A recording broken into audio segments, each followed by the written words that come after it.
Hi friends, சட்டுப்புட்டுன்னு ஒரு onion சட்னியை பார்த்துடலாம். இன்றைக்கி இந்த சைஸில் ஆனியன் ஒரு 6 பச்சை மிளகா, 2 வெத்த தேங்காய், கொஞ்சமாக கருவேப்பிலை தாளிக்க, கொத்தமல்லி கொஞ்சம், புளி சின்னதாக.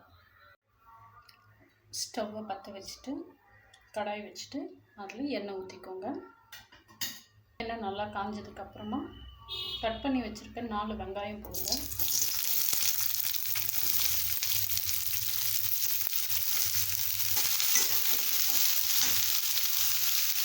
பச்சை மிளகாவை உடச்சி போட்டுக்கோங்க.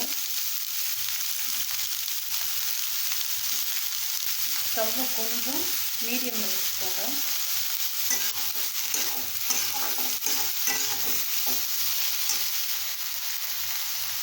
கொஞ்சமாக சால்ட் ஆட் பண்ணிக்கோங்க.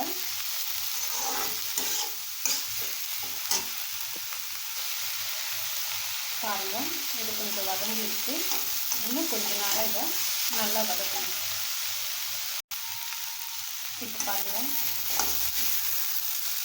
இது நல்லாவே சட்னிக்கு தேவையான அளவு இது நல்லா வதங்கியிருக்கு. இந்த டைமில் கொஞ்சமாக கருவேப்பிலை போட்டுக்கோங்க. தேங்காய் போட்டு இது 2 வதக்குங்க. அதுக்கப்புறம் கருவேப்பிலை ஆட் பண்ணிக்கோங்க. கொத்தமல்லி ஆட் பண்ணிக்கோங்க. அதுக்கப்புறம் கொத்தமல்லி போட்டு லைட்டாக ஒரு பரட்டிடுங்க. அவ்வளோதாங்க.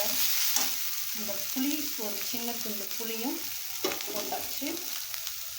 அவ்வளோதான். இந்த சூடுக்கு அந்த புளி கரெக்டாக இருக்கும்.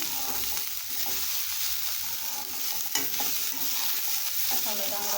இதை அரைச்சிட்டா சட்னி தயாராகும். ஸ்டவ் ஆஃப் பண்ணிக்கோங்க. அதே கடாயில் கொஞ்சமாக எண்ணெய் ஊற்றி கடுகு,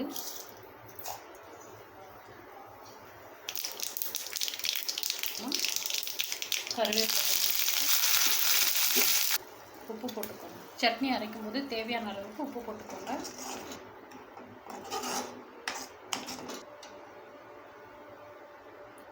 நல்லா இருந்தால் உங்கள் ஃப்ரெண்ட்ஸுக்கும் ஷேர்